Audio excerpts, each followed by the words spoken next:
Good morning. Good morning to you. How are you, Olivia Lou? Good. I have your questions from childhood. Okay, that sounds good. So, the first question is when and where were you born? Well, 92 years ago, I was born on Lorraine Street in Lynchburg, Virginia on August the 14th, 1929. How many siblings were in your family? There were five of us. I had an older sister named Mary Elizabeth, who actually, her name comes down through the line for quite a while. I had a grandmother named Mary Elizabeth, an aunt named Mary Elizabeth. I had a niece named Mary Elizabeth, and had another niece named Mary Beth, which is close part of Mary Elizabeth. We have also carried the name Elizabeth through. Jennifer is named Elizabeth. Catherine is named Elizabeth. And I think we even have it down to the great-grandchildren that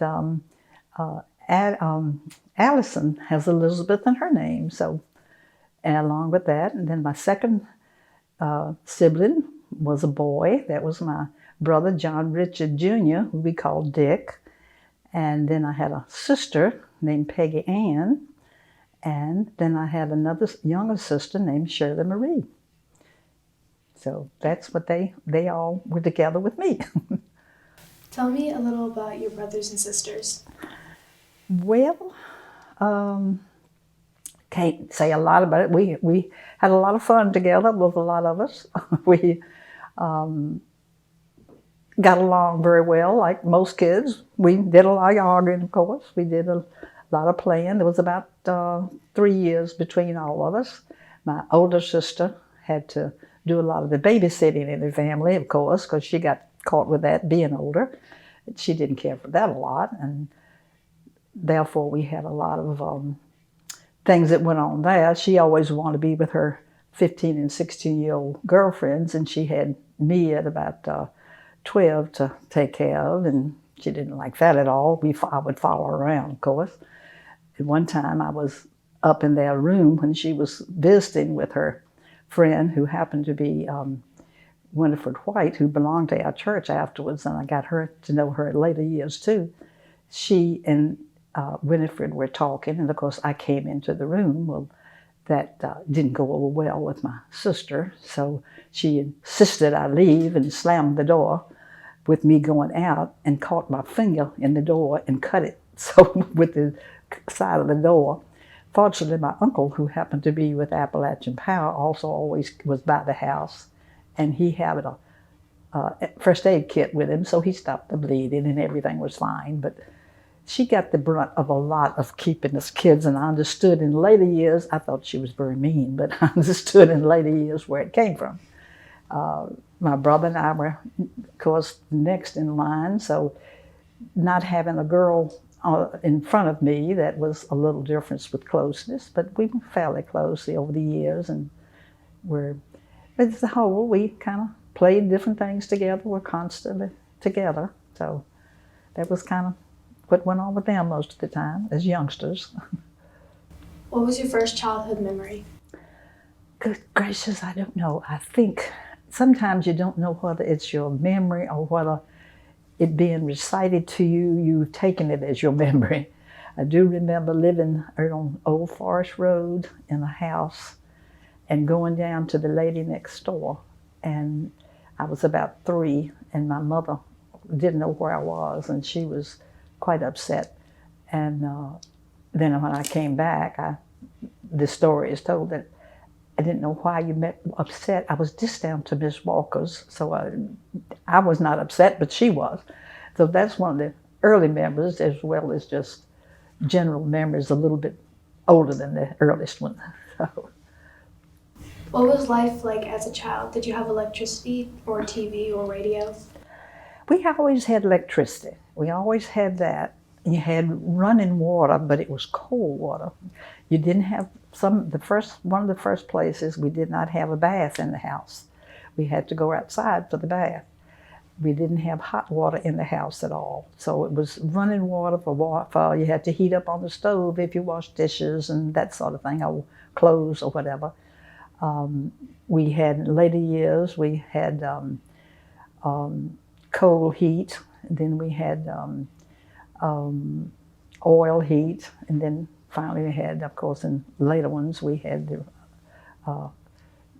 electric heat and different things. But earlier we had mostly coal heat and furnaces and things of that sort. We didn't have air conditioning. There was no air conditioning until, actually we didn't get that until probably your grandmother was about a teenager before we actually got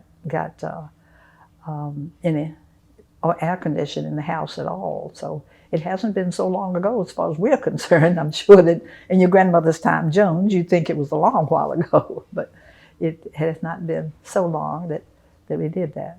But How did you get around town? we never had a car. Most people, and this is in my childhood, we never had a car to get around. We never purchased one. My father never learned to drive. But a lot of our friends had cars, but mostly we walked. We walked everywhere we went.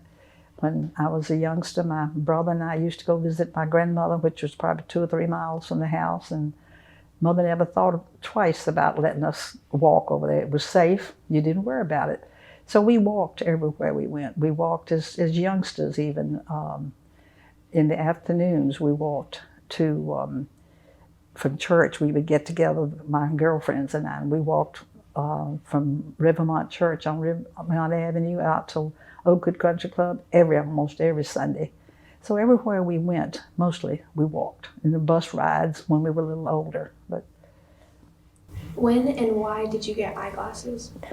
well, actually, when I was little, my mother got concerned because I would, my neck, I would turn my head to the side, and she took me to a local doctor, and he said, well, she's got a terrible neck disease, and we're going to have to do surgery.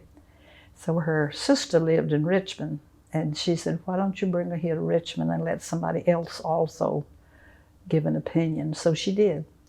So when I went to Richmond, he said, there's nothing wrong with her neck. Said, it's the vision, and she can't see, so she turns her head to the side to focus. And so we put glasses on. And therefore, it took care of the neck problem. What were the houses like that you lived in? They were generally like most houses. As I said, they were, we didn't have the current, and well, we had electricity, but we didn't have the water and things like that. But basically, other than being cold, because of not having heat, it was extremely cold. And at wintertime, we had a wood stove in the kitchen, and we would take a blanket and heat the blanket up in front of the oven at the wood stove, run upstairs in a hurry, jump into bed and wrap that blanket around it and not move your feet all night long because they was cold.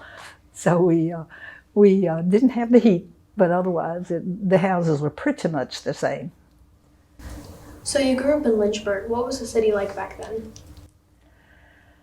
It was less big, of course.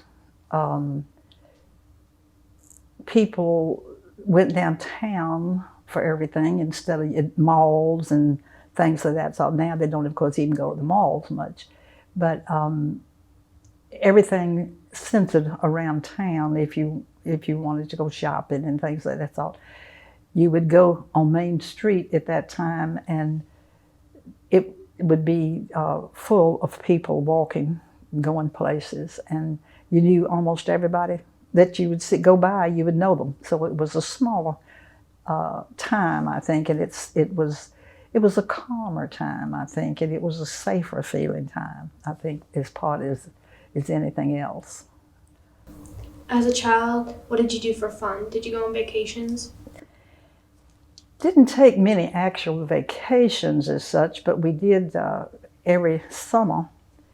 My cousin Charles and my brother Dick and I would go down to Sanford, North Carolina, to my Aunt Frances' place, my father's sister. She had a tobacco farm, and so we would go down every summer and help them put the tobacco up. And it was a smelly job, and it was a hot job, but we had a good time. We after we handed tobacco all day, and it made you hands were black as tar when you got through. Then you would go and jump in the creek, and it was fun to go jump in the creek, and we had a good time while we were there, even though we did work. We didn't do a lot of trips or things of that sort. Do you remember the first time you saw a TV program? I think, yes, that your grandmother was about 6 months old, and we had a neighbor that got the first television that we knew about, not that we had seen. And we used to go over to her house a lot. At night, she would invite us over when Joan was a baby, and we would go over and watch television at night until we did purchase our own pretty soon after that. But that was the first one, I guess, and it was black and white. It was not color. So, Can you tell me about the schools you attended? which one would you want to know? Because I think I attended about 7 or 8 schools before I got to the 8th grade. And I lived out in, I first started with T.C. Miller School, which is down off of Mansfield Avenue. Started kindergarten there, and actually it was the only kindergarten in the city at that time. They only had one kindergarten. It was at T.C. Miller, and I lived near it, so I went to that. Then we moved out of town to Madison Heights Way, and I went to a little one-room schoolhouse. That was about first grade, and that was about 3 grades in that one schoolhouse. I didn't go there very long because they closed those type schools pretty soon, and they transferred us to Madison Heights Elementary, and I went there. And then we moved back into the city, and I went to, I believe it was Miller Park Elementary School. I went there. And I went to White Rock School, and I went to John Wyatt, and I went back to T.C. Miller because I stayed about 6 months with my grandmother, and she lived closer to T.C. Miller. So I started at T.C. Miller and ended at T.C. Miller, and then went to the junior high, which was Robert E. Lee at that time. And then I transferred to E.C. Glass and finished there finally. And we only went to the 11th grade at that time. They didn't have 12 grades. We went to the 11th. Were there school dances like prom? Didn't have that as such. No, we did not have too much associated with the school dances and things. The only things that we went to and older was the YWCA had dances for the kids, and we used to go a lot down to the YWCA and have dances when we were a little older. Did you have friends growing up? Had friends, but not close friends, because, as I said, we moved so much. We moved almost yearly, or 2 years, and by the time you would cultivate a friend, either you moved or they moved. So I really had a couple of close friends, and one of those moved to Atlanta, Georgia, and the other one moved to the big city of Alta Vista, Virginia, so they were still out of my way. So it was hard to make close friends over the years until I became an older teenager. When did you start going to church or Bible school? Well, my parents did not attend church, but wherever we lived in all of those places, they saw that we went to church, to Sunday school at least. And they always, so therefore I went to a number of churches as well as a number of schools. I went to Sandy Bottom Christian Church out at Amherst Way. I attended White Rock Bethesda Presbyterian. We went really everywhere we lived. They saw that we went to church, and I didn't join the church and become a member of a church or profession of faith until I was about 15. But we did attend at all times. What did you do for hobbies, and when did you start playing the piano? I didn't really start hobbies too much because I didn't call them hobbies. I think I called them, I upholstered furniture and slip-covered furniture, and I made clothes. I sewed constantly, doing that. I interior decorating. I loved painting. excuse me, the walls and everything, and changing decorations in the house, that sort of thing was more of my hobbies. Some people would consider it work. I thought it was fun. I took up painting in later life, but painted for a while and thoroughly enjoyed that. But I haven't fooled with that too much lately. And as you say, I always played the piano. I was not very proficient at it. My mother played. She played by ear more than she did by note, but she took a little music. I don't think she had over 6 months of piano music, but she played a mean piano. She was a great pianist. And then my son John also plays by ear. But I've just thoroughly enjoyed playing for myself. I don't play for people, just me. So I enjoy it. What was family life like at your house? What was what, excuse me? Family life like at your house? Well, in my growing up years, we didn't do it. Like I said, we played, different things as kids. We, together in the family, we, excuse me, we listened to radio. We didn't have TV or anything, and we had programs that we liked. Some of them were a couple of comics that were on, and some of them the Lone Ranger, those kind of things. We watched together as a family, or listened together. We didn't watch because there wasn't TV. But mostly it was amuse yourself, and as a kid, we played. I played paper dolls. We skated. We did things of that sort. Is most of our family things together. How did you keep in touch with friends back then? Well, mostly we were at church together, so we saw each other a lot. Occasionally, I did visit this little girl I was speaking of that moved to Alta Vista. I took the bus one time when I was about 12 and went down, and I thought that was clean out of the world almost. It was all the way to Alta Vista, 30 minutes away. And I spent the night with her and did that, but we didn't actually do a lot of getting in touch. We were already in touch. We lived with Ariel. Did you have chores to do as a child? We always were assigned certain things. We had the girls had to do the dishes. We didn't have a dishwasher, so the girls had turns. One night it was your night, you were off one night, and then somebody else did them. So we could alternate, the three girls would alternate doing the dishes, and we always had to make our beds, and on Saturdays we had to help dust around and clean and that sort of thing as their chores. Their brother had to get in wood if we were using wood, or had to do things of that sort. But we had chores that we thought were awful lot, and I'm sure they were nothing. How did you celebrate things like birthdays or holidays like Easter or Christmas? We didn't celebrate birthdays a whole lot. We celebrated them in knowing that they were there and that they were honored that way. But we didn't have parties and things of that sort at that time. Easter, we always were already at church, but my father always saw that the girls in the family had a corsage. He always, every Easter, mother and all the rest of us had a corsage that we got for Easter. And Christmas, it was very scant at times.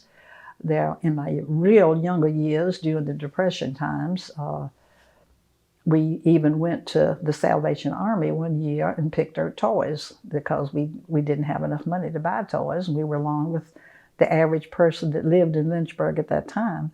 So we did do that, and then later we went to a local toy store, which is an antique place now. It's Bagass's toy place, and we would pick out something we want, and I think my father ended up paying on time for that for years, but we didn't know.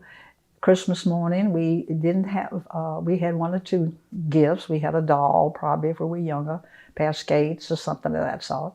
My brother I don't think he ever got a bicycle till he was quite older. But we didn't have a lot of things. Our stockings were just a little plate with an orange and a nut only I think in one piece of candy or so. So it was very scarce, but everybody else was in the same boat, and we didn't feel it was bad. So You've lived through a lot of history. As a child, do you recall World War II or when it ended? I do recall when it ended because it was one of my birthdays, my 15th birthday, I think. And it was like being at New York at New Year's Eve downtown on Main Street. It was loaded with people.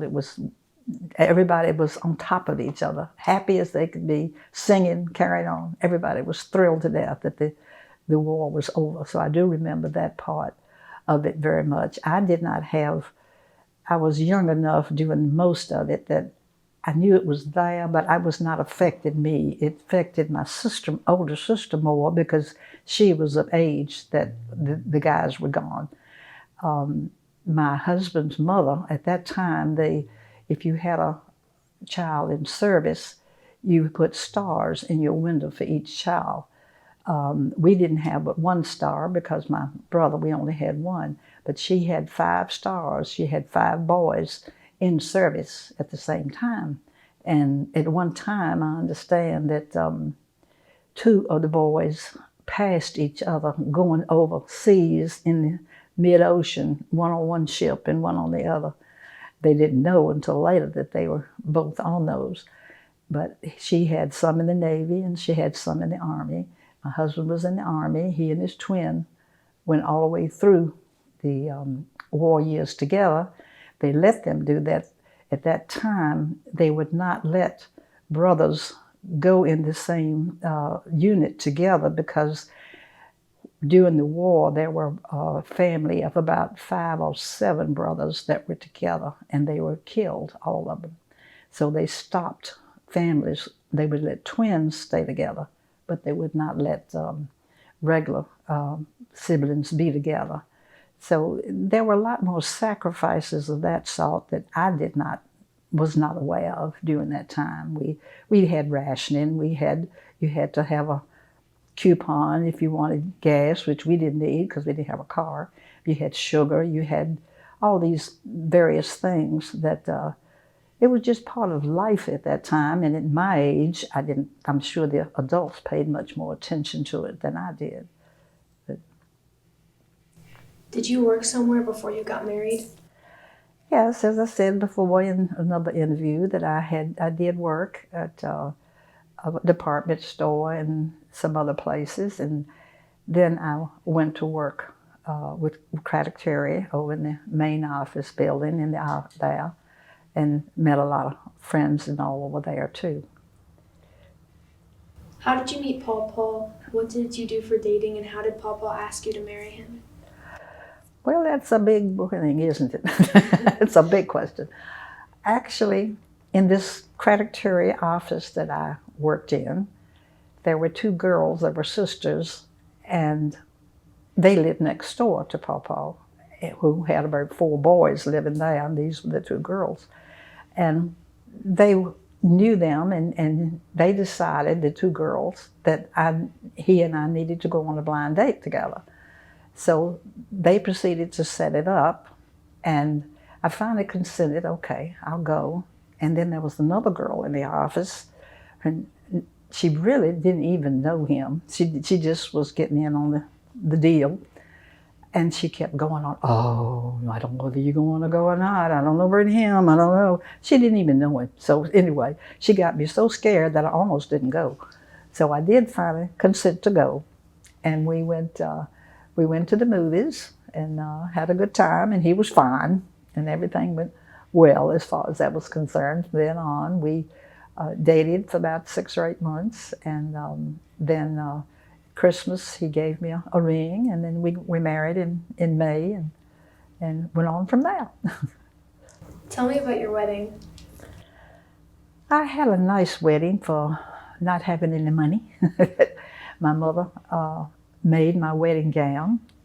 I didn't realize how much effort she put in it until I was older and started making things myself. It had buttons, little covered buttons all the way up the back, had covered buttons all up the sleeves. in those times, you had to cover each one of those buttons and then sew them on. And it was a tremendous job for her. And I appreciated that. She also made two dresses for my bridesmaids, which two of my bridesmaids were sisters. And I was married in Redmond Prayers, and the ladies of the church decorated the church for us. And as I said, it was not a huge wedding, but I certainly had a nice wedding, and I appreciate everybody's help on it. And finally, what advice or thoughts do you have for kids today? I don't really like to give advice too much. I do it more than I should. I've always said that my undoing is my tongue. It's tied in the middle and it rattles all the time. At times it ought to be shut. But anyway, I don't know. I think just be honest,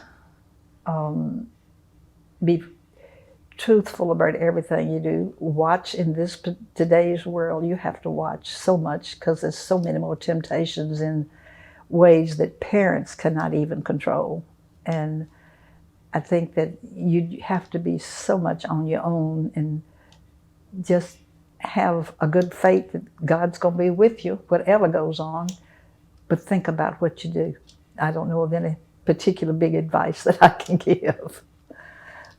Well, thank you for letting me ask you these questions. Well, thank you, Miss Olivia, for being here. I appreciate it. Bye. Bye-bye.